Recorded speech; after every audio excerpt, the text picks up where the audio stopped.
Uh-oh, guys, get your hands on the dislike button, alright? Because I already know people are going to be mad about this one. Devil May Cry 5 is really good. I've always talked about how there aren't enough games that allow you to suspend a giant demonic ant in the air with a revolver that shoots 2 bullets at once. I mean, there was that Matrix game, but that's it really. Sim Ant, Bugs Life Activity Center, neither of these games allow you to dual-wield motorcycles. Things start off when your arm is kidnapped by a weirdo man, who then evolves into a chair guy. He just sits there and goes, ha ha. You don't even have any powers. And then Dante goes, oh yeah? Check out this power. Fool, your power is no match for my power. The story is a tightrope act of seeing how stupid things can get without becoming obnoxious. You have an emo guy who reads poetry out of a book. Powers of folly are measured by the clock, but of wisdom, no clock can measure. God.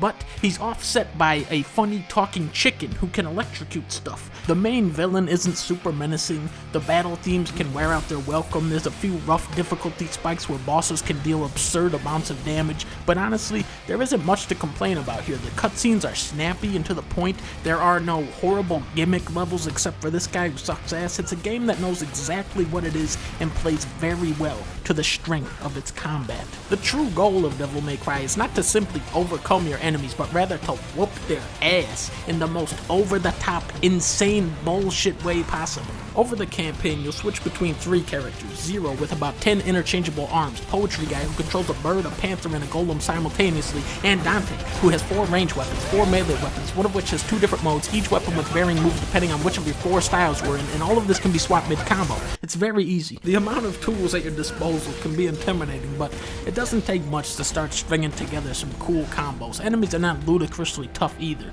leaving you with plenty of room for experimentation. I mean, just check this shit out. I hit him with the arm, and I say, hey, boom. I don't even know what I'm doing.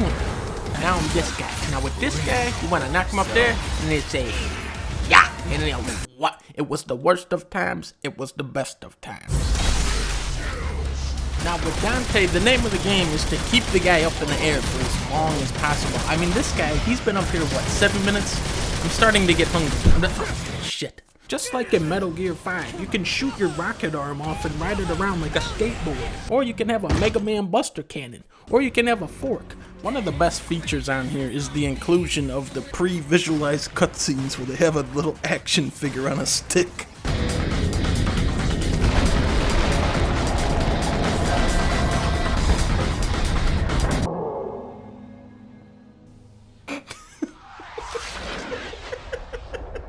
This is where I learned that to pre-visualize the chicken, they just had a dude stand on a ladder and flap his arms around with a cape on.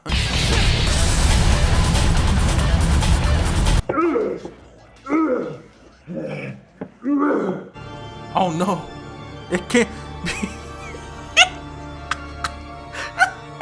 DMC5 is unrelenting in its pacing, refusing to settle into a repetitious groove. The combat is so naturalistic, so easy to pick up, and at the same time, very deep and expressive, begging the player to come back and do it all over again. I give this game a 4 out of 5, 100 out of 5, $100 bill, 100.